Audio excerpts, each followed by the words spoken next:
Pronto, obrigado por avisar. Oi, gente. Só um minutinho.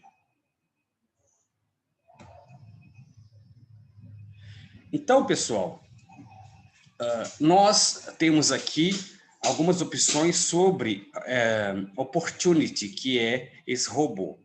Então, qual é a crítica? É o gasto exagerado com envio de robôs a outros planetas? Não. Exploração indiscriminada de outros planetas? De forma alguma. Circulação digital excessiva de autorretratos? Não. Inclusive, na época, se chamava autorretrato, não tinha esse nome selfie. Vulgarização das descobertas espaciais? Não. Mecanização das atividades humanas? Sim. Porque é muito comum quando as pessoas vão tirar uma selfie, faz esses gestos assim, né? Sei lá, e aí faz aquela selfie. Todos fazem igual, assim. E fazendo esses com o dedo assim. Então, é como se nós próprios fôssemos robôs. É a robotização do comportamento humano criticada por meio da figura do robô.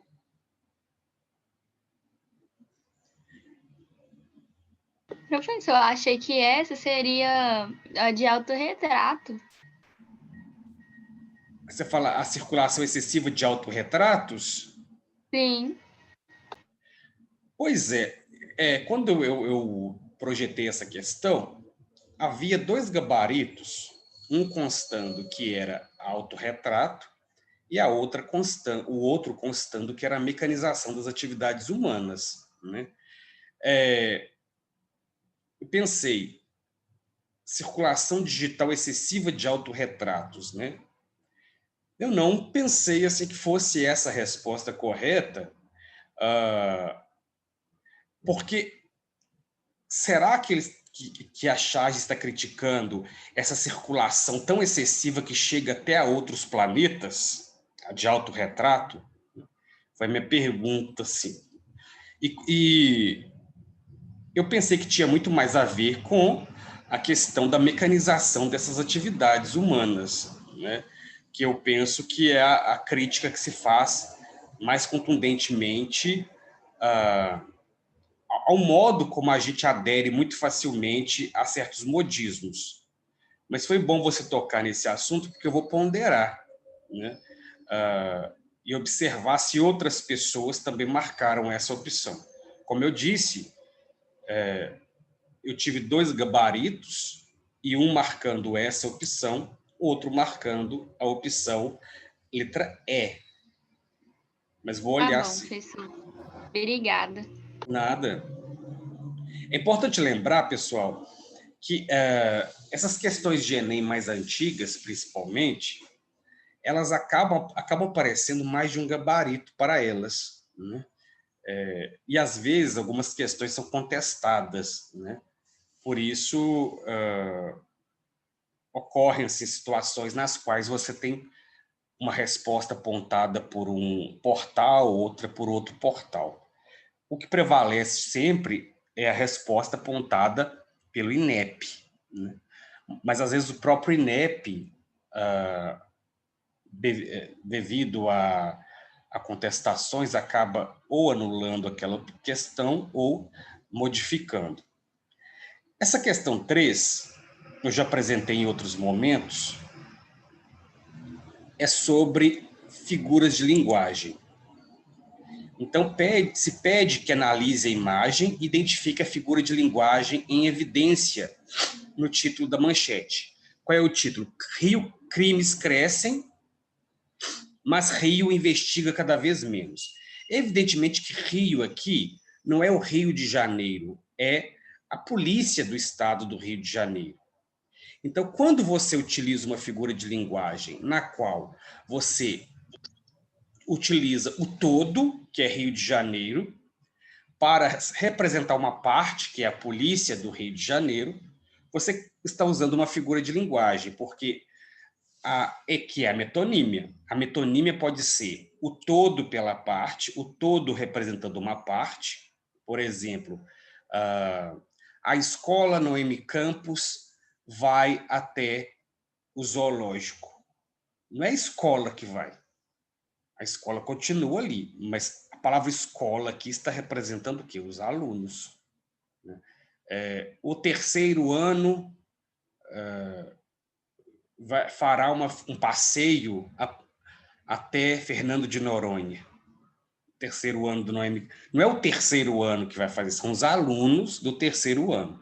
Então, a gente usa essa figura de linguagem que é a metonímia, que pode ser o contrário também. Uma parte representar o todo também. Por exemplo, meu pai vendeu 50 cabeças de gado, mas não foram cabeças vendidas, foram o gado inteiro, mas você usa esse termo cabeça, né? Então, aqui o rio, não é o rio que investiga, é o sistema, é a polícia, sistema judiciário, etc. Então, não é polissíndeto. O que é polissíndeto? É uma quantidade excessiva de conjunções. Por exemplo, acordei e lavei o rosto e tomei café e liguei o computador. Então, isso é polissíndeto. Hipérbole. Hipérbole, exagero, né? Já esperei, já esperei 1000 anos por essa resposta. Ou então, já tentei resolver essa questão de matemática trocentas vezes. Isso é hipérbole. A metonímia que eu já falei, o pleonasmo é quando você usa repetições desnecessárias, como, por exemplo, sair para fora, né? Entrar para dentro, encarar de frente. Isso é pleonasmo. E gradação é quando você tem uma sequência enumerativa, seja do maior para o menor, seja do menor para o maior. Então, por exemplo, toda a escola irá ao parque. Quinto ano, sexto ano, sétimo ano, oitavo ano, nono ano. Então, você tem uma gradação. Ou então, são estas as estações do ano: primavera, verão, outono e inverno. Então, gradação, você vai enumerando elementos. É importante que essas figuras de linguagem fiquem claras na mente de vocês. Não todas as figuras de linguagem, porque, como eu já disse, elas são centenas e centenas e centenas. Mas essas que nós usamos com mais frequência, porque, inevitavelmente, elas são cobradas em provas. Por isso que, de vez em quando, é bom você pegar uma lista de figuras de linguagem e tentar lembrar. Algumas são difíceis de lembrar, até pelo nome muito complexo que elas têm, mas outras não são tão difíceis assim.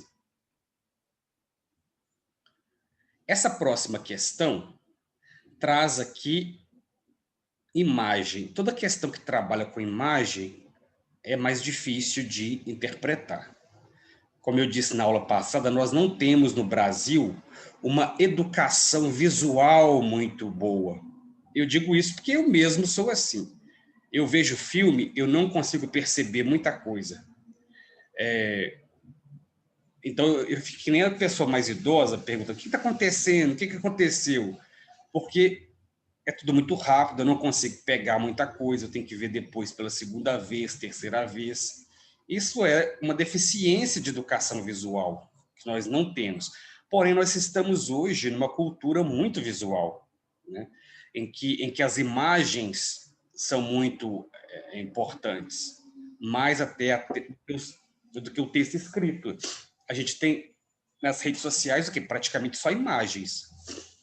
Então, essa questão trata-se de uma pintura, né, chamada emblema. Bem, aí alguns aspectos ajudam na interpretação. O que é um emblema? É um símbolo. Então, já significa que isso aqui é um símbolo de alguma coisa. A obra de Rubem Valentim apresenta emblemas que, baseando-se em signos de religiões afro-brasileiras, se transformam em produção artística. A obra Emblema 78 relaciona-se com o modernismo em virtude da Então, aqui temos uma ênfase ao modernismo, por meio dessa imagem, desse emblema. Não fica claro, né, onde que está a ênfase no modernismo. A gente pode pensar que a ênfase está nas figuras geométricas, né? Que nós temos figuras retangulares, esféricas, e temos também uma referência à bandeira de Portugal, aliás, a bandeira bragantina, né? Então, qual é, onde se dá, então, essa relação com o modernismo? A simplificação das formas da paisagem brasileira não apresenta. Valorização de símbolos do processo de urbanização? Não. Fusão de elementos da cultura brasileira com a arte europeia? Essa é a opção considerada correta. Que eu tenho dúvidas, para falar a verdade. Alusão aos símbolos cívicos presentes na bandeira nacional e composição simétrica de elementos relativos à miscigenação racial. Então, vejo que não é uma questão fácil de responder, né? Porque nós temos a ideia de emblema e nós temos aqui algumas figuras geométricas que podem lembrar o cubismo, mas o que nós temos aqui de elementos da cultura brasileira com a arte europeia? Bem, a arte europeia pode estar representada nessa ideia de ordem, né? Que, aliás, a ordem é uma palavra que aparece na nossa bandeira, ordem e progresso. Eu creio que deva ser a isso a opção por essa questão, por essa opção. Questão 5. Assinale a alternativa que não se refere de modo correto ao simbolismo. O simbolismo, então, é aquele movimento literário do final do século XIX, da última década do século XIX, na qual nós temos uma ênfase, né, na obscuridade, na falta de clareza. Surgido, tem que ver a resposta completa aqui, surgido da inteligência europeia, afirmou-se como uma oposição vigorosa ao triunfo do fato e das coisas sobre o sujeito. Isso é verdade porque o simbolismo criticava exatamente a certeza, a objetividade. É uma reação às correntes analíticas e a estilos literários objetivos que proliferaram na segunda metade do século XIX? Sim, é uma crítica também a essa literatura objetiva, quais sejam o realismo e o parnasianismo. Os cultores desse estilo tinham a aspiração de integrar a poesia na vida cósmica, privilégio que tradicionalmente coube à religião e à filosofia. Exatamente, o simbolismo tem esse caráter oculto, ligado à religião, ligado ao sobrenatural. Sobra a letra D. As posturas estéticas do período almejavam a apreensão direta de valores transcendentais como o bem, o verdadeiro, o sagrado. Isso é mentira. Eles não tinham essa ideia de apreender valores transcendentais, porque não é uma poesia que procura dar lição de moral e nem lidar com uma ideia de verdade, até porque ela não tem uma interpretação inequívoca, né? Ela é hermética, obscura. Converge para ideais antirromânticos, abrindo caminho para o exercício de outra linguagem, mais aderente aos sentidos e aos objetos. Essa é a resposta correta, porque o simbolismo não tem ligação romântica nenhuma. São poemas que não tratam de sentimentos.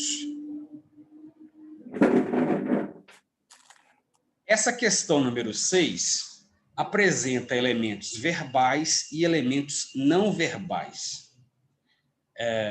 Nós temos duas colunas. Numa primeira coluna, nós temos uma série de afirmações, e é importante observar o título dessa imagem. Massa magra versus massa gorda. Porque já explica, já dá a resposta para a questão. Que a ideia é a seguinte: nós devemos calcular o nosso peso levando em consideração os percentuais de massa magra e de massa gorda.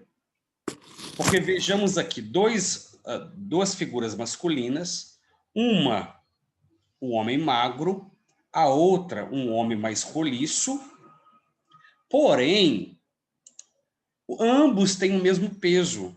Como pode uma pessoa magra e uma pessoa mais gordinha terem o mesmo peso? É claro, porque o músculo pesa mais do que gordura. Quer dizer, não é que pesa mais, é errado dizer isso. É que o músculo ocupa menos espaço no corpo do que a gordura. Então, 1 quilo de gordura vai chamar muito mais atenção do que 1 quilo de músculos, né? Então, por isso, temos essa diferença. E daí você não poder ficar preocupado porque você está fazendo academia e o seu peso não diminui. Pode ser que você tenha ganhado massa muscular. Então, o seu peso não vai realmente diminuir.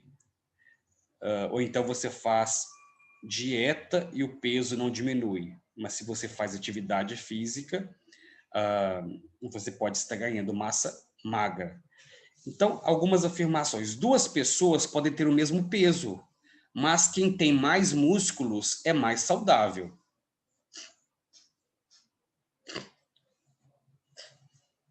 Ao exercitar os músculos, a pessoa pode perder medidas, mas continuar com o mesmo peso.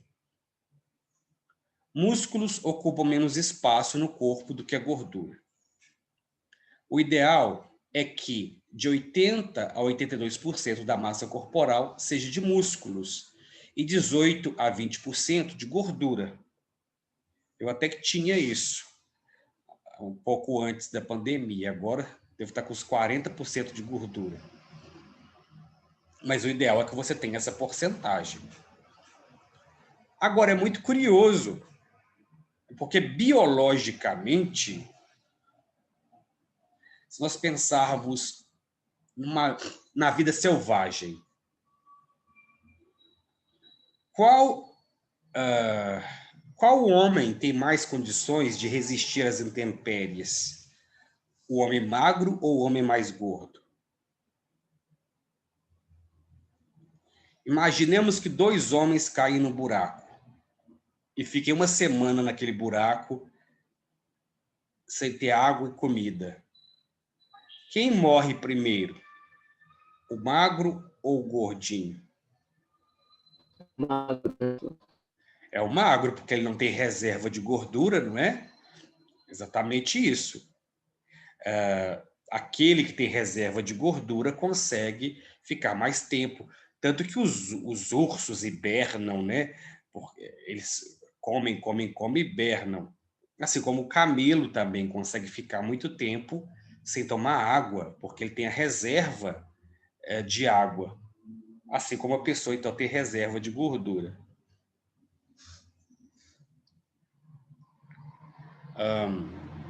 Então, diante disso,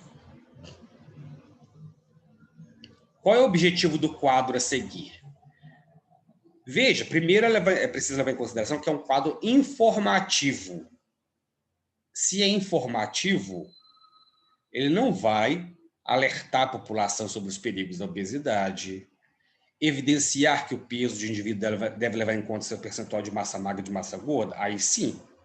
Diferenciar o grau de força física entre pessoas com obesidade e sem obesidade? Não.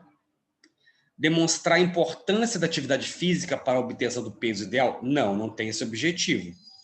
Convencer o leitor a praticar atividade física? Também não. Não é um texto apelativo, que tem a função da linguagem apelativa. O objetivo aqui é simplesmente trazer informações.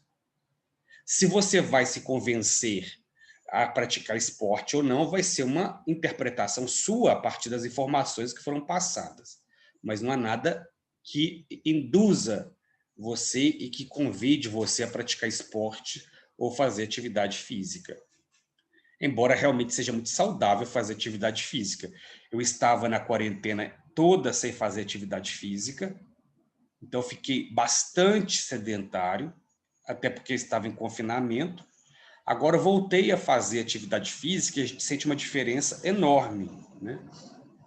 No sentido de disposição, até para estudar, viu, gente? Faz muito bem. Por exemplo, você está aí agora desanimado para estudar. Ai, tô com vontade de ficar dormindo mais um pouco. Se você se levantar da cama, ir até a varanda ou algum lugar na sua casa e fazer uma corrida estacionária, você ali vai se agitar, o sangue vai correr mais velozmente no seu corpo, o sono vai embora na hora. E aí você fica com um pique para estudar e fazer outras atividades. Agora, se você falar, não, vou dormir mais um pouco, aí você dorme até 10, 11, meio-dia, aí você já acorda com o corpo mole, né? E aí o seu dia vai embora e você não percebe. Então, a atividade física tem esse papel mesmo de nos alertar, de nos deixar mais ativos.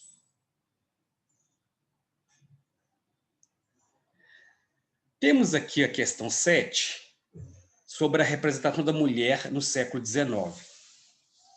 Nós vimos que, no século XIX, ocorre uma mudança na representação da mulher. Na primeira metade do século XIX, a mulher é representada de forma idealizada e, na segunda metade, de forma demonizada. Eu já expliquei quais são as razões para isso. Alguém se lembra por que a mulher, à medida que o século XIX vai caminhando para o final, ela passa a ser representada como uma mulher assassina, femme fatale, uma mulher perigosa?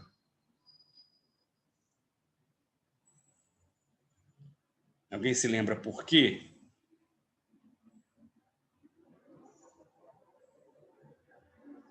Lembro não, professor.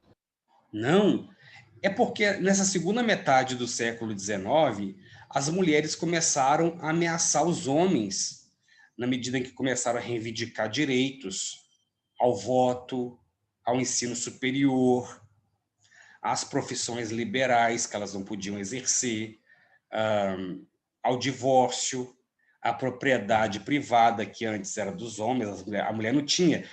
Uma mulher que tivesse dinheiro, por exemplo, ela fosse de família rica, ela se casava com um homem e era ele que administrava os bens. Não havia a ideia de que a mulher tinha aqueles bens. Quando ela se casava com um homem, ele é que era o representante do casal.